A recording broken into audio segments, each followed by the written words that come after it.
मेरे बगल में एक खूबसूरत भाभी रहती थी। यह बात उन दिनों की है जब मैं 3 साल बाद अपने घर पंजाब से आया था। मैं पंजाब से आने के बाद सबसे पहले मैं नाना नानी से मिलने जाया करता था। मेरे नाना नानी से मिलने के बाद मैं अपने कामों में व्यस्त था। उस दिन मैं अपने पड़ोसी के घर के पास से गुजर रहा था तो मुझे वहां पर एक औरत दिखी। मैं उसे देखकर दंग रह गया। मैंने उससे पहले उसे कभी नहीं देखा था। मैं अपने घर वापस आ गया। 3 दिन बाद मुकेश भैया मेरे घर आए। मुकेश भैया वही है जिसके घर में मैंने वह खूबसूरत औरत देखी थी। मैंने भैया से पूछा, आपके घर में वह खूबसूरत महिला कौन है? भैया ने मुस्कुराते हुए यह बताया, अबे राज, वह तुम्हारी भाभी है। मैं एकदम चौंक गया। फिर मुकेश भैया बोला, अरे संजीव, तुम तो हमारे घर कभी आते ही नहीं हो तो तुम्हें कैसे पता चलेगा कि मेरे घर में कौन है? अरे भाई, कभी टाइम निकाल कर हमारे घर भी आया करो। मैंने भैया से सॉरी बोलते हुए कहा कि भैया, पंजाब से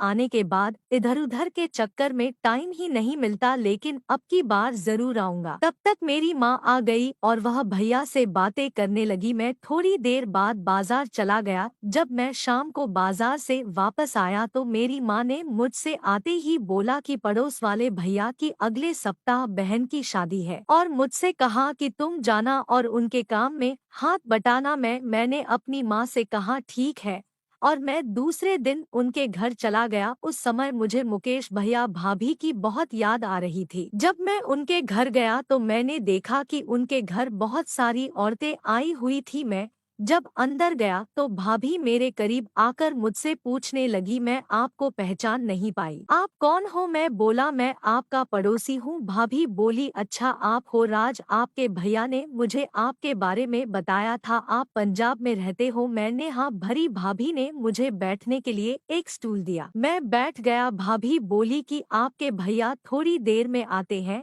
इतने में तुम यहीं बैठो। थोड़ी देर बाद मुकेश आ गया और बोला, अबे राज, तुम कब आए? मैं बोला, भैया बस अभी आया हूँ। फिर भैया ने भाभी को बुलाया और बोले, पूजा, यह वही राज है जिसके बारे में मैंने तुम्हें बताया था। भाभी ने फिर मेरे पास आकर एक बार पहचानने के बाद सॉरी बोला। तो दोस्तों, उस दिन मैंने पूजा भाभी को इतनी नजदीक से पहली बार देखा था। थोड़ी देर बाद मुकेश भैया बाजार वापस चले गए कुछ सामान खरीदने के लिए। तो दोस्तों, पूरी शादी में मैं और भाभी एक दूसरे से बहुत क्लोज हो गए थे और हमारी एक दूसरे की पहचान बहुत बढ़ गई थी और पूजा भाभी मेरे सामने बहुत अच्छी तरीके से पेश आती थी। तो दोस्तों, ऐसे ही दिन गुजरते रहे। शादी के दिन नजदीक आ गया और मुकेश भैया की बहन की शादी भी हो गई। तो दोस्तों, मैं मुकेश भैया के घर लगातार 8 दिन तक गया था।